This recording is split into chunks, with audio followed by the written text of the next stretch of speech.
News ಫಸ್ಟ್ಗೆ ಸ್ವಾಗತ. ಮುಖ್ಯಾಂಶಗಳು. ಎಲ್ಲರಿಗೂ ಒಂದಲ್ಲ ಒಂದು ಅವಕಾಶ ಕಲ್ಪಿಸುತ್ತೇವೆ, ತಾಳ್ಮೆಯಿಂದ ಇರಿ. ಸಿಎಂ ಡಿಕೆ ಶಿವಕುಮಾರ್. ಉತ್ತರ ಕನ್ನಡ ಜಿಲ್ಲೆ ಸಚಿವ ಲಕ್ಷ್ಮಣ್ ಸವದಿ ಉಸ್ತುವಾರಿ. ಕದಂಬ ಬ್ಯೂರೋ ಸುದ್ದಿ. ಉತ್ತಮವಾದ ಮಳೆ ಭರದಿಂದ ಸಾಗಿದ ಕೃಷಿ ಚಟುವಟಿಕೆಗಳು. ಅಪಘಾತದಲ್ಲಿ ಗಾಯಗೊಂಡ ವ್ಯಕ್ತಿಗೆ ರಕ್ತದಾನ ಮಾಡಿ ಜೀವ ಉಳಿಸಿದ ಪೊಲೀಸ್ ವಾಹನ ಚಾಲಕ ಅನಂತ್ ನಾಯ್ಕ್. ಮುಂಡಿಗೆಸರದಲ್ಲಿ 8ಕ್ಕೆ ಗೀತ ನೃತ್ಯ ಸಂಗಮ. ಧರ್ಮ, ಭಕ್ತಿ ಮತ್ತು ಸಂಸ್ಕಾರಯುತ ಜೀವನವೇ ಮಾನವ ಬದುಕಿನ ಸಾರ್ಥಕತೆ. ಸ್ವರ್ಣವಂದಿಶ್ರೀ. ನೀಲಕಣಿ ಕಾಲೇಜಿನಲ್ಲಿ ಪತ್ರಿಕೋದ್ಯಮ ತರಬೇತಿ. ಹಿರಿಯ ಅರಣ್ಯಾಧಿಕಾರಿಗಳೊಂದಿಗೆ ಚರ್ಚೆ. ಅರಣ್ಯವಾಸಿಯ ಸಮಸ್ಯೆಗಳ ಪಟ್ಟಿ ಮಂಡನೆ. ರವೀಂದ್ರ ನಾಯ್ಕ್. ಹಾನಗಲ್ ಶಾಸಕ ಶ್ರೀನಿವಾಸ್ ಮಾನೆ ಬೆಂಗಳೂರಿನಲ್ಲಿ ನೂತನ ಸಚಿವ ರುದ್ರಪ್ಪ ಲಮಾಣಿಯವರನ್ನು ಅಭಿನಂದಿಸಿದರು. ನಾವು ಎಲ್ಲರಿಗೂ ಒಂದಲ್ಲ ಒಂದು ಅವಕಾಶ ಕಲ್ಪಿಸುತ್ತೇವೆ, ಶಾಸಕರು ತಾಳ್ಮೆಯಿಂದ ಇರಬೇಕು ಎಂದು ಸಿಎಂ ಡಿಕೆ ಶಿವಕುಮಾರ್ ಅವರು ಮನವಿ ಮಾಡಿದರು. ಅವರು ಸದಾಶಿವನಗರ ನಿವಾಸದ ಬಳಿ ಶಿವಕುಮಾರ್ ಅವರು ಮಾತನಾಡಿ, ತಾನು ತಾಳ್ಮೆಯಿಂದ ಇದ್ದ ಕಾರಣಕ್ಕೆ ಈ ಸ್ಥಾನದಲ್ಲಿದ್ದೇನೆ ಎಂದು ಮಾಧ್ಯಮಗಳಿಗೆ ಪ್ರತಿಕ್ರಿಯೆ ನೀಡಿದರು. ನಾನು ರಾಜ್ಯಪಾಲರಿಗೆ ನೂತನ ಸಚಿವರ ಪಟ್ಟಿ ರವಾನಿಸಿದ್ದೇನೆ. ನಮ್ಮಲ್ಲಿ ಸಾಕಷ್ಟು ಜನ ಆಕಾಂಕ್ಷಿಗಳು ಇದ್ದಾರೆ. ಬಹಳ ಶಾಸಕರು ಅರ್ಹರಿದ್ದಾರೆ. ಕೆಲವು ಸಂದರ್ಭದಲ್ಲಿ ಪಕ್ಷ ತೀರ್ಮಾನ ಮಾಡುತ್ತದೆ. 2004ರಲ್ಲಿ ನನ್ನನ್ನು ಸಂಪುಟಕ್ಕೆ ತೆಗೆದುಕೊಂಡಿರಲಿಲ್ಲ. ಸಿದ್ದರಾಮಯ್ಯ ಅವರ ಸರ್ಕಾರದಲ್ಲೂ ಆರಂಭದಲ್ಲಿ ನನ್ನನ್ನು ಮಂತ್ರಿ ಮಾಡಿರಲಿಲ್ಲ. ಆಗ ನಾನು ತಾಳ್ಮೆಯಿಂದ ಇದ್ದೆವು. ತಾಳ್ಮೆಯಿಂದ ಇದ್ದ ಕಾರಣಕ್ಕೆ ಇಂದು ನಾನು ಈ ಸ್ಥಾನದಲ್ಲಿ ಇದ್ದೇನೆ ಎಂದು ತಿಳಿಸಿದರು. ಲಿಸ್ಟನ್ನ ಕಳ್ಸಿಕೊಟ್ಟಿದ್ದೀನಿ, ಅರ್ಥ ಆಯ್ತಾ? ಜಾಸ್ತಿ ಜನ ಶಾಸಕರು ಎಲ್ಲ ಭಾಳ ಜನ ಅರ್ಹರಿದ್ದಾರೆ. ನಾನಿಲ್ಲ ಅಂತ ಹೇಳೋದಿಲ್ಲ. ಪಕ್ಷ ಕೆಲವು ಸಂದರ್ಭದಲ್ಲಿ ತೀರ್ಮಾನ ಮಾಡ್ತಾರೆ. ಈಗ ನನ್ನನ್ನು ಕೂಡ 2004ರಲ್ಲಿ ಮಂತ್ರಿಗಿರಿ ನನ್ನೇ ತಗೊಳ್ಳಿಲ್ಲ. ಸಿದ್ದರಾಮಯ್ಯನವ್ರ ಸರ್ಕಾರದಲ್ಲೂ ನನ್ನ ಸ್ಟಾರ್ಟಿಂಗಲ್ಲಿ ತೆಗೆದುಕೊಂಡಿರಲಿಲ್ಲ. ನಾವು ತಾಳ್ಮೆಯಿಂದ ಇದ್ದದಕ್ಕೆ ಈ ಸ್ಥಾನದಲ್ಲಿ ನಾನು ಕೂತಿದ್ದೀನಿ. ಎಲ್ಲರಿಗೂ ರಿಕ್ವೆಸ್ಟ್ ಮಾಡ್ತೀನಿ, ತಾಳ್ಮೆಯಿಂದ ಇರಬೇಕು. ಎಲ್ಲರಿಗೂ ಒಂದಲ್ಲ ಒಂದು ಅವಕಾಶಗಳು ನಾವು ಕ್ರಿಯೇಟ್ ಮಾಡ್ತೀವಿ. ದಯವಿಟ್ಟು ತಾಳ್ಮೆಯಿಂದ ಎಲ್ಲರಿಗೂ ಇರಬೇಕು. ಉತ್ತರ ಕನ್ನಡ ಜಿಲ್ಲೆಯಲ್ಲಿ ಈ ಬಾರಿ ಯಾರಿಗೂ ಸಚಿವ ಸ್ಥಾನ ಸಿಗದಿರುವುದು ಜಿಲ್ಲೆಯ ಜನತೆಯನ್ನ ನಿರಾಶೆಗೆ ತಳ್ಳಿದೆ. ನೂತನ ಸಚಿವರ ಪಟ್ಟಿಯಲ್ಲಿದ್ದ ಮಾಜಿ ಸಚಿವ ಭಟ್ಕಳ ಶಾಸಕ ಮಂಕಾಳ್ ವೈದ್ಯ ಹೆಸರು ಕೊನೆಯ ಕ್ಷಣದಲ್ಲಿ ಮಾಯವಾಗಿ ಅವರ ಸ್ಥಾನದಲ್ಲಿ ದಾವಣಗೆರೆಯ ಎಸ್ ಮಲ್ಲಿಕಾರ್ಜುನ್ ಅವರ ಹೆಸರು ಸೇರ್ಪಡೆಗೊಂಡಿತ್ತು.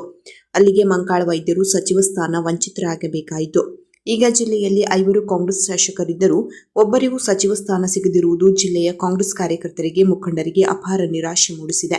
ಈ ಮಧ್ಯೆ ಉತ್ತರ ಕನ್ನಡ ಜಿಲ್ಲೆಯ ಉಸ್ತುವಾರಿ ಜವಾಬ್ದಾರಿ ನೂತನ ಸಚಿವ ಲಕ್ಷ್ಮಣ್ ಸವದಿಯವರಿಗೆ ವಹಿಸಿರುವುದಾಗಿ ತಿಳಿದುಬಂದಿದೆ.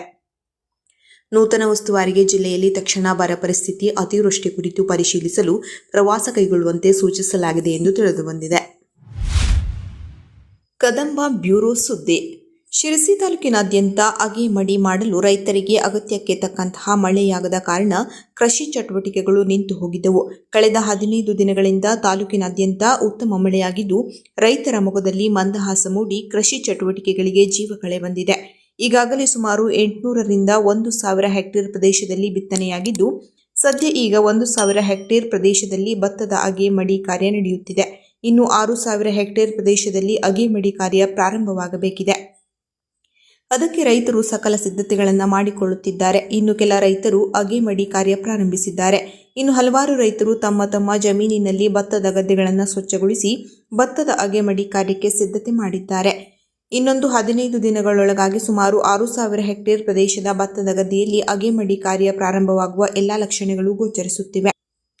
ಕಳೆದ 15 ದಿನಗಳಿಂದ ತಾಲೂಕಿನಾದ್ಯಂತ ಎಡಬಿಡದೆ ಸುರಿಯುತ್ತಿರುವ ಮಳೆಯಿಂದಾಗಿ ಕೃಷಿ ಚಟುವಟಿಕೆಗಳಿಗೆ ಜೀವ ಬಂದಂತಾಗಿದೆ. ಎಲ್ಲೆಡೆ ಗರಿಗೆದರಿದ ಅಗೆಮಡಿ ಕಾರ್ಯ ಒಳ್ಳೆಯ ಇಳುವರಿ ಪಡೆಯುವ ನಿರೀಕ್ಷೆಯಲ್ಲಿ ರೈತ ಸಮುದಾಯ ಆಶಾಭಾವನೆ ಹೊಂದಿದೆ.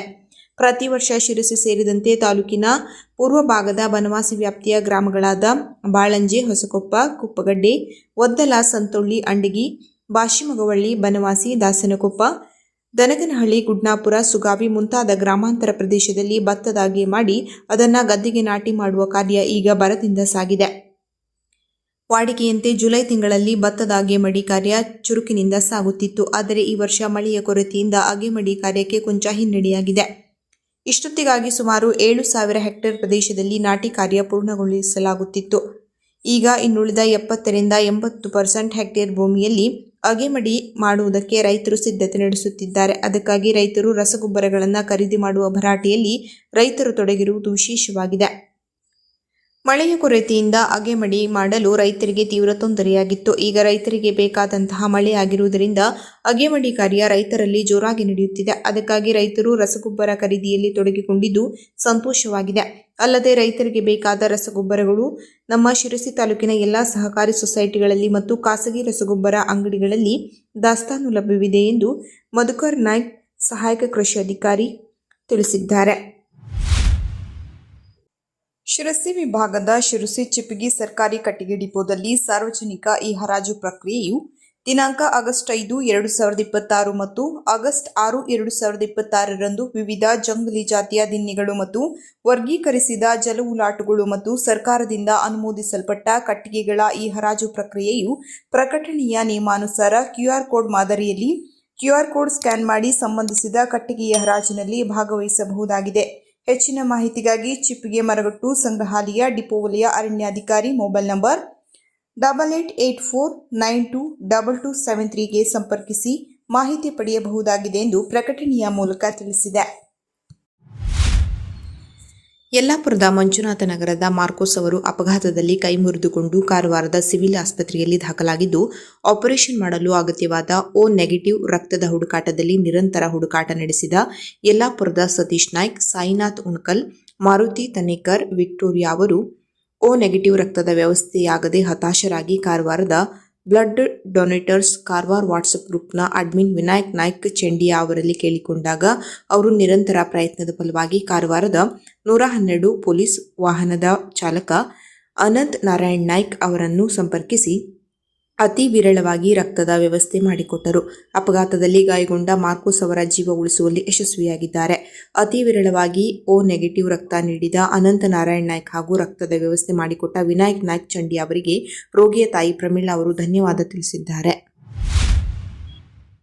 ವಿಶ್ವಶಾಂತಿ ಸೇವಾ ಟ್ರಸ್ಟ್ ಕರ್ನಾಟಕ ಆಶ್ರಯದಲ್ಲಿ ಆಗಸ್ಟ್ 8 ಶನಿವಾರ ಸಂಜೆ 4 ಗಂಟೆಯಿಂದ ನಗರದ ಹೊರವಲಯದ ಮುಂಡಿಗೆಸರದ ಶ್ರೀ ಗಣಪತಿ ದೇವಸ್ಥಾನದ ಆವರಣದಲ್ಲಿ ಗೀತಾ ನೃತ್ಯ ಸಂಗಮ ಹಾಗೂ ಸನ್ಮಾನ ಸಮಾರಂಭ ಆಯೋಜಿಸಲಾಗಿದೆ. ಅಂದು ಸಂಜೆ 4 ಗಂಟೆಗೆ ಪ್ರಸಿದ್ಧ ಗಾಯಕರಾದ ರಾಧಾ ದೇಸಾಯಿ ಧಾರವಾಡ ಹಾಗೂ ಪ್ರಸನ್ನ ವೈದ್ಯ ಹೆಗ್ಗಾರು ಅವರಿಂದ ಗಾಯನ ನಡೆಯಲಿದೆ. ಹಾರ್ಮೋನಿಯಂನಲ್ಲಿ ಪ್ರಕಾಶ್ ಹೆಗಡೆ ಯಡಳ್ಳಿ ಹಾಗೂ ತಬಲಾದಲ್ಲಿ ವಿಜಯೇಂದ್ರ ಹೆಗಡೆ ಅಜ್ಜಿಬಳ್ಳ ಸಾಥ್ ನೀಡಲಿದ್ದಾರೆ. 5:20ಕ್ಕೆ ಸಂಪದ ಹೆಗಡೆ ಮುರಿಗಾರ್ ಅವರಿಂದ ಭರತನಾಟ್ಯ ಪ್ರದರ್ಶನ ಜರುಗಲಿದೆ. ಸಂಜೆ 5:35ಕ್ಕೆ ನಡೆಯುವ ಸಭಾ ಕಾರ್ಯಕ್ರಮದ ಸಾನ್ನಿಧ್ಯವನ್ನು ಬೆಳಗಾವಿ ಹುಕ್ಕೇರಿ ಹಿರೇಮಠದ ಶ್ರೀ ಶ್ರೀ ಡಾ ಚಂದ್ರಶೇಖರ್ ಶಿವಾಚಾರ್ಯ ಮಹಾಸ್ವಾಮಿಗಳು ವಹಿಸಲಿದ್ದಾರೆ. ಮಣಿಪಾಲದ ಭಾರತೀಯ ವಿಕಾಸ ಟ್ರಸ್ಟ್ ಮುಖ್ಯ ಕಾರ್ಯನಿರ್ವಾಹಕ ನಿರ್ದೇಶಕ ಮೋಹನ್ ಭಾಸ್ಕರ್ ಹೆಗಡೆ ಹೆರವಟ್ಟ ಅತಿಥಿಯಾಗಿ ಪಾಲ್ಗೊಳ್ಳಲಿದ್ದಾರೆ. ಪ್ರಜಾವಾಣಿ ಕಾರ್ಯನಿರ್ವಾಹಕ ಸಂಪಾದಕ ಟ್ರಸ್ಟ್ ಅಧ್ಯಕ್ಷ ರವೀಂದ್ರ ಭಟ್ ಐನಕೈ ಅಧ್ಯಕ್ಷತೆಯನ್ನು ವಹಿಸಲಿದ್ದಾರೆ. ಕಾಮಧೇನು ಸೊಸೈಟಿ ಅಧ್ಯಕ್ಷ ವಿನಾಯಕ್ ರಾಹೆಗಡೆ ಮುಂಡಿಗೆಸರ ಹಾಗೂ ದೇವಸ್ಥಾನದ ಆಡಳಿತ ಮಂಡಳಿ ಅಧ್ಯಕ್ಷ ರಾಜೀವ್ ಎಂ ಹೆಗಡೆ ಬಳಗಂಡಿ ಉಪಸ್ಥಿತರಿರಲಿದ್ದಾರೆ.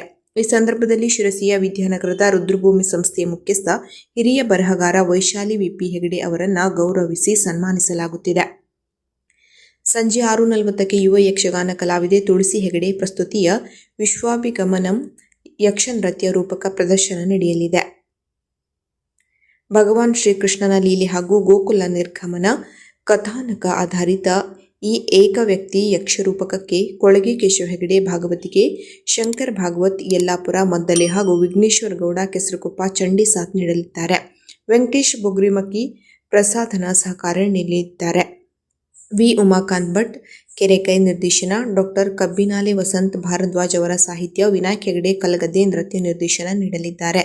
ರಮೇಶ್ ಹೆಗಡೆ ಹಳೆ ಕಾನಗೋಡ ಮತ್ತು ಗಾಯತ್ರಿ ರಾಘವೇಂದ್ರರ ಮೂಲ ಕಲ್ಪನೆಯ ಈ ರೂಪಕಕ್ಕೆ ಡಾ ಶ್ರೀಪಾದ್ ಭಟ್ ಹಿನ್ನೆಲೆ ಧ್ವನಿಗ್ರಹಣ, ಉದಯ್ ಪೂಜಾರ್ ನೀಡಲಿದ್ದಾರೆ. ಕಲಾಭಿಮಾನಿಗಳು ಹಾಗೂ ಸಾರ್ವಜನಿಕರು ಹೆಚ್ಚಿನ ಸಂಖ್ಯೆಯಲ್ಲಿ ಆಗಮಿಸಿ ಕಾರ್ಯಕ್ರಮವನ್ನು ಯಶಸ್ವಿಗೊಳಿಸುವಂತೆ ಟ್ರಸ್ಟ್ನ ಕಾರ್ಯದರ್ಶಿ ಗಾಯತ್ರಿ ರಾಘವೇಂದ್ರ ತಿಳಿಸಿದ್ದಾರೆ. ಮನುಷ್ಯನ ಜೀವನವು ಕೇವಲ ಲೌಕಿಕ ಸುಖ ಭೋಗಗಳಿಗೆ ಸೀಮಿತವಾಗಿರದೆ ಆಧ್ಯಾತ್ಮಿಕ ಚಿಂತನೆ, ಧರ್ಮ ಮತ್ತು ಸದಾಚಾರದ ಹಾದಿಯಲ್ಲಿ ಸಾಗಿದಾಗ ಮಾತ್ರ ಸಾರ್ಥಕತೆ ಪಡೆಯುತ್ತದೆ ಎಂದು ಸೋಂದಾ-ಸುವರ್ಣವಲ್ಲಿ ಮಹಾಸಂಸ್ಥಾನದ ಜಗದ್ಗುರು ಶ್ರೀ ಗಂಗಾಧರೇಂದ್ರ ಸರಸ್ವತಿ ಮಹಾಸ್ವಾಮೀಜಿಗಳು ಹೇಳಿದರು. ಚಾತುರ್ಮಾಸ್ಯ ಅಂಗವಾಗಿ ಭಂಡಾರಿ ಸಮಾಜದ ವತಿಯಿಂದ ಸೇವೆ ಸ್ವೀಕರಿಸಿ ಆಶೀರ್ವಚನ ನುಡಿದರು. ಮಾನವನಿಗೆ ದೊರೆತಿರುವ ಆಯುಷ್ಯ ಸೀಮಿತವಾಗಿದ್ದು, ಹರಿದು ಹೋದ ನದಿಯ ನೀರು ಹಾಗೂ ಕಳೆದ ಸಮಯ ಎಂದಿಗೂ ಮರಳಿ ಬರುವುದಿಲ್ಲ. ಆದ್ದರಿಂದ ಅಮೂಲ್ಯವಾದ ಮಾನವ ಜನ್ಮವನ್ನು ವ್ಯರ್ಥ ಮಾಡದೆ ಸತ್ಕಾರ್ಯ, ಧರ್ಮಾಚರಣೆ ಹಾಗೂ ಆಧ್ಯಾತ್ಮಿಕ ಸಾಧನೆಯಲ್ಲಿ ತೊಡಗಿಕೊಳ್ಳಬೇಕು ಎಂದರು. ಜೀವನದಲ್ಲಿ ಎದುರಾಗುವ ಸುಖ ದುಃಖ, ರೋಗ ರುಜಿನ, ಜನನ ಮರಣ ಸೇರಿದಂತೆ ಎಲ್ಲವೂ ಪ್ರಾರಬ್ಧ ಕರ್ಮದ ಫಲಗಳಾಗಿವೆ. ಸಂಕಷ್ಟಗಳು ಎದುರಾದಾಗ ದೇವರನ್ನ ದೂಷಿಸುವ ಬದಲು ತಾಳ್ಮೆಯಿಂದ ಸ್ವೀಕರಿಸಿ ಭಕ್ತಿಯಿಂದ ಬದುಕಿದಾಗ ಮನಸ್ಸಿಗೆ ಶಾಂತಿ ಹಾಗೂ ಬದುಕಿಗೆ ಧೈರ್ಯ ದೊರೆಯುತ್ತದೆ ಎಂದರು. ಪ್ರತಿದಿನ ಬೆಳಗ್ಗೆ ಮತ್ತು ವಿಶೇಷವಾಗಿ ಸಂಜೆಯ ವೇಳೆಯಲ್ಲಿ ಮನೆಯಲ್ಲಿ ಭಕ್ತಿ, ದೇವರ ಧ್ಯಾನ, ಭಜನೆ ಹಾಗೂ ಶ್ಲೋಕ ಪಠಣದ ವಾತಾವರಣ ನಿರ್ಮಿಸಬೇಕು. ಇದರಿಂದ ಮಕ್ಕಳಲ್ಲಿ ಉತ್ತಮ ಸಂಸ್ಕಾರ, ಧಾರ್ಮಿಕ ಮೌಲ್ಯಗಳು ಹಾಗೂ ಭಾರತೀಯ ಸಂಸ್ಕೃತಿಯ ಅರಿವು ಬೆಳೆಯುತ್ತದೆ ಎಂದು ಸಲಹೆ ನೀಡಿದರು. ಸಂಗೀತಕ್ಕೆ ದಿವ್ಯ ಶಕ್ತಿ ಇದ್ದು ಅದು ಮನುಷ್ಯನು ಮಾತ್ರವಲ್ಲದೆ ಪ್ರಾಣಿ ಪಕ್ಷಿಗಳಿಗೂ ತನ್ನತ್ತ ಆಕರ್ಷಿಸುವ ಸಾಮರ್ಥ್ಯ ಹೊಂದಿದೆ. ದೇವಾಲಯ ಹಾಗೂ ಮಠಗಳಲ್ಲಿ ನಡೆಯುವ ಪಂಚವಾದ್ಯ ಸೇವೆ ದೇವರಿಗೆ ಸಲ್ಲಿಸುವ ಅತ್ಯುನ್ನತ ಸೇವೆಯಾಗಿದ್ದು ಇಂತಹ ಪರಂಪರೆಯ ಸೇವೆಯನ್ನು ಮುಂದಿನ ಪೀಳಿಗೆಗೂ ಉಳಿಸಿ ಬೆಳೆಸಬೇಕೆಂದು ಕರೆ ನೀಡಿದರು. ಮಠ ಮಾನ್ಯರುಗಳು ಮತ್ತು ಧಾರ್ಮಿಕ ಕಾರ್ಯಕ್ರಮಗಳು ಸಮಾಜವನ್ನು ಸಂಘಟಿಸುವ ಕೇಂದ್ರಗಳಾಗಿದ್ದು ಪರಸ್ಪರ ಪ್ರೀತಿ, ಸಹೋದರತೆ ಮತ್ತು ಸಹಕಾರದ ಮನೋಭಾವವನ್ನು ಬೆಳೆಸುತ್ತದೆ ಎಂದರು. ಈ ಸಂದರ್ಭದಲ್ಲಿ ಭಂಡಾರಿ ಸಮಾಜದ ವತಿಯಿಂದ ಉಭಯ ಶ್ರೀಗಳಾದ ಶ್ರೀ ಗಂಗಾಧರೇಂದ್ರ ಸರಸ್ವತಿ ಮಹಾಸ್ವಾಮೀಜಿ ಹಾಗೂ ಶ್ರೀ ಆನಂದ ಬೋಧೇಂದ್ರ ಸರಸ್ವತಿ ಮಹಾಸ್ವಾಮೀಜಿಗಳಿಗೆ ಚಾತುರ್ಮಾಸ್ಯ ಸೇವೆ ಸಲ್ಲಿಸಲಾಯಿತು. ನಗರದ ಪ್ರತಿಷ್ಠಿತ ಶ್ರೀ ವೆಂಕಟರಾವ್ ನೀಲಕಣಿ ಸರ್ಕಾರಿ ಪದವಿ ಪೂರ್ವ ಕಾಲೇಜು ನೀಲಕಣಿ, ಶಿರಸಿ, ಉತ್ತರ ಕನ್ನಡ ಜಿಲ್ಲೆ ಇಲ್ಲಿಯ ಕಲಾ ವಿಭಾಗದ ವಿದ್ಯಾರ್ಥಿಗಳಿಗಾಗಿ ಪತ್ರಿಕೋದ್ಯಮ ತರಬೇತಿ ಕಾರ್ಯ ನಡೆದಿದೆ. ಮಾಧ್ಯಮ ಕ್ಷೇತ್ರಕ್ಕೆ ಬೇಕಾದ ತಿಳುವಳಿಕೆಯನ್ನು ನೀಡುವ ಉದ್ದೇಶದಿಂದ ಮತ್ತು ಸಾಹಿತ್ಯ ಕ್ಷೇತ್ರದಲ್ಲಿ ಆಸಕ್ತಿ ಮೂಡಿಸುವ ಪ್ರಯತ್ನಕ್ಕಾಗಿ ಚಟುವಟಿಕೆಗಳು ನಿರಂತರವಾಗಿ ನಡೆಯುತ್ತಿವೆ. ರಾಜ್ಯಶಾಸ್ತ್ರ ಉಪನ್ಯಾಸಕರು ಹಾಗೂ ಸಾಹಿತಿಗಳು ಆಗಿರುವ ಉಮೇಶ್ ನಾಯ್ಕರವರ ಮಾರ್ಗದರ್ಶನದಲ್ಲಿ ಕಳೆದ 3 ವರ್ಷಗಳ ಹಿಂದೆ ಕಲಾ ವಿಭಾಗದ ವಿದ್ಯಾರ್ಥಿಗಳಿಂದ ಹನಿ ಸಾಹಿತ್ಯ ವೇದಿಕೆ ರಚನೆಗೊಂಡಿತ್ತು. ವಿದ್ಯಾರ್ಥಿಗಳಾದ ಸಿಂಚನಾ ಪಟಗಾರ್, ತನುಜಾ ಗೌಡ, ಪ್ರತೀಕ್ ಮರಾಠಿ, ಮಣಿಕಂಠ್ ನಾಯ್ಕ್, ವರಮಹಾಲಕ್ಷ್ಮಿ ಹಸ್ಲರ್, ಶ್ರೀನಿಧಿ ಚೆನ್ನಯ್ಯ, ಮಾಲತಿ ಮರಾಠಿ, ರಕ್ಷಿತಾ ನಾಯ್ಕ್, ಕಾರ್ತಿಕ್ ಗೌಡ ಮುಂತಾದ ವಿದ್ಯಾರ್ಥಿಗಳು ಹನಿ ಸಾಹಿತ್ಯ ವೇದಿಕೆಯ ಮೂಲಕ ಸಾಹಿತ್ಯದ ಚಟುವಟಿಕೆಗೆ ಮಾಡುತ್ತಿದ್ದಾರೆ. ವಿದ್ಯಾರ್ಥಿಗಳು ಮಾಧ್ಯಮ ಕ್ಷೇತ್ರದ ಅಗತ್ಯಗಳನ್ನು ವಿವಿಧ ಚಟುವಟಿಕೆಗಳ ಮೂಲಕ ಪೂರೈಸಿಕೊಳ್ಳುವ ಕಾರ್ಯದಲ್ಲಿ ನಿರತರಾಗಿದ್ದಾರೆ. ಸಾಹಿತ್ಯದ ಪರಿಚಯವಾಗಿ ಕವಿತೆ ಓದುವ ಮತ್ತು ಬರೆಯುವ, ಕತೆ, ಕಾದಂಬರಿ ಹಾಗೂ ಇತರೆ ಸಾಹಿತ್ಯ ಪ್ರಕಾರಗಳ ಓದು ಮತ್ತು ಅಧ್ಯಯನಕ್ಕೆ ಪ್ರೋತ್ಸಾಹ ನೀಡಲಾಗುತ್ತಿದೆ. ಹನಿ ಸಾಹಿತ್ಯ ವೇದಿಕೆಯ ಈ ಎಲ್ಲ ಚಟುವಟಿಕೆಗಳಿಗೆ ಪ್ರಭಾರಿ ಪ್ರಾಚಾರ್ಯರಾದ ದಿವಾಕರ್ ನಾಯ್ಕ್ ಪ್ರೋತ್ಸಾಹ ನೀಡುತ್ತಿದ್ದು ಕಾಲೇಜಿನ ಎಲ್ಲ ಉಪನ್ಯಾಸಕರು ಮತ್ತು ಸಿಬ್ಬಂದಿಗಳು ಸಹಕರಿಸುತ್ತಿದ್ದಾರೆ. ಅರಣ್ಯವಾಸಿಗಳ ಸಮಸ್ಯೆಗಳ ಕುರಿತು ಚರ್ಚಿಸುವ ಉದ್ದೇಶದಿಂದ ಮುಖ್ಯ ಅರಣ್ಯ ಸಂರಕ್ಷಣಾಧಿಕಾರಿ ಕೆನರಾ ಸರ್ಕಲ್ ಶಿರಸಿ ಇವರು ಅರಣ್ಯವಾಸಿಗಳೊಂದಿಗೆ ಚರ್ಚಿಸಲು ಆಗಸ್ಟ್ 5 ಮುಂಜಾನೆ 10:30ಕ್ಕೆ ನಿಗದಿಗೊಳಿಸಿದ್ದಾರೆ ಎಂದು ಹೋರಾಟಗಾರರ ವೇದಿಕೆಗೆ ಲಿಖಿತ ಪತ್ರದ ಮೂಲಕ ತಿಳಿಸಿದ್ದಾರೆ ಎಂದು ವೇದಿಕೆಯ ಪ್ರಕಟಣೆಯಲ್ಲಿ ತಿಳಿಸಲಾಗಿದೆ. ಮುಖ್ಯ ಅರಣ್ಯ ಸಂರಕ್ಷಣಾಧಿಕಾರಿ ಕಚೇರಿ, ಕೆನರಾ ವೃತ್ತ, ಟಿ. ಹೀರಾಲಾಲ್ ಅವರು ಹೋರಾಟಗಾರರ ವೇದಿಕೆಯ ಅಧ್ಯಕ್ಷ ರವೀಂದ್ರ ನಾಯ್ಕ್ ಅವರಿಗೆ ಆಗಸ್ಟ್ 21ರಂದು ತಲುಪಿದ ಪತ್ರದಲ್ಲಿ ಮೇಲಿನಂತೆ ಸಭೆಯ ಕುರಿತು ವಿವರವನ್ನು ಉಲ್ಲೇಖಿಸಲ್ಪಟ್ಟಿದೆ ಎಂದು ತಿಳಿಸಿದೆ. ಸಭೆಯಲ್ಲಿ 1978ರ ಪೂರ್ವದ ಬಿಟ್ಟು ಹೋಗಿರುವ ಅತಿಕ್ರಮಣ ಪ್ರಕರಣಗಳ ಕುರಿತು ದಿನಾಂಕ ಸೆಪ್ಟೆಂಬರ್ 21, 2015ರ ಸರ್ಕಾರದ ನಡಾವಳಿ ಹಾಗೂ ಆದೇಶದಂತೆ ಕ್ರಮ ವಹಿಸುವ ಕುರಿತು, 2015ರ ನಂತರದ ಒತ್ತುವರಿ ಪ್ರಕರಣಗಳನ್ನು ತೆರವುಗೊಳಿಸುವ ಕುರಿತು ಚರ್ಚಿಸಲಾಗುವುದು ಎಂದು ಪತ್ರದಲ್ಲಿ ಪ್ರಸ್ತಾಪಿಸಲಾಗಿದೆ. ಇದಕ್ಕೆ ಹೋರಾಟಗಾರರ ವೇದಿಕೆಯು ಅರಣ್ಯ ಹಕ್ಕು ಕಾಯ್ದೆ ಅಡಿಯಲ್ಲಿನ ಅರಣ್ಯವಾಸಿ ಸಲ್ಲಿಸಿದ ಅರ್ಜಿ, ಕ್ಷೇತ್ರ ಮತ್ತು ಜಿಪಿಎಸ್ ಕ್ಷೇತ್ರದ ಕುರಿತು ತಮ್ಮ ಸಿಬ್ಬಂದಿ ಮತ್ತು ಅರಣ್ಯವಾಸಿಗಳಲ್ಲಿರುವಂತಹ ಗೊಂದಲದ ಕುರಿತು ಚರ್ಚೆಯಲ್ಲಿ ಸಮಾಲೋಚಿಸಲು ಅವಕಾಶ ನೀಡಬೇಕಾಗಿ ಈಗಾಗಲೇ ಮುಖ್ಯ ಅರಣ್ಯ ಸಂರಕ್ಷಣಾಧಿಕಾರಿಗೆ ಪತ್ರ ಬರೆಯಲಾಗಿದೆ.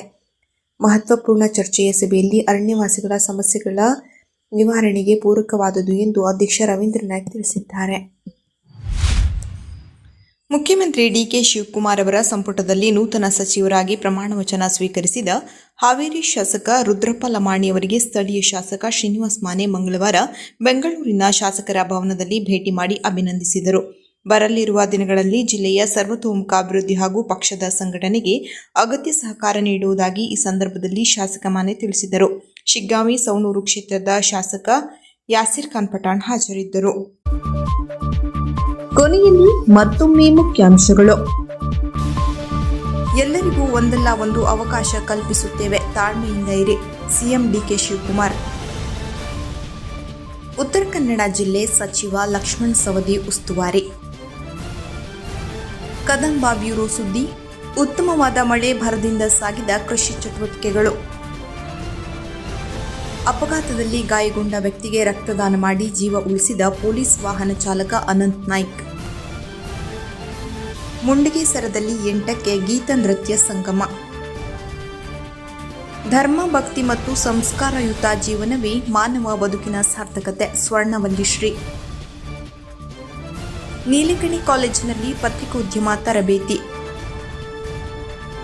ಹಿರಿಯ ಅರಣ್ಯಾಧಿಕಾರಿಗಳೊಂದಿಗೆ ಚರ್ಚೆ, ಅರಣ್ಯವಾಸಿಯ ಸಮಸ್ಯೆಗಳ ಪಟ್ಟಿ ಮಂಡನೆ. ರವೀಂದ್ರ ನಾಯ್ಕ್. ಹಾನಗಲ್ ಶಾಸಕ ಶ್ರೀನಿವಾಸ್ ಮಾನೆ ಬೆಂಗಳೂರಿನಲ್ಲಿ ನೂತನ ಸಚಿವ ರುದ್ರಪ್ಪ ಲಮಾಣಿಯವರನ್ನು ಅಭಿನಂದಿಸಿದರು. ಕದಂಬ ನ್ಯೂಸ್ ಫಸ್ಟ್, ನಿರ್ಭೀತಿಯಿಂದ ನಿಮ್ಮ ಪರವಾಗಿ.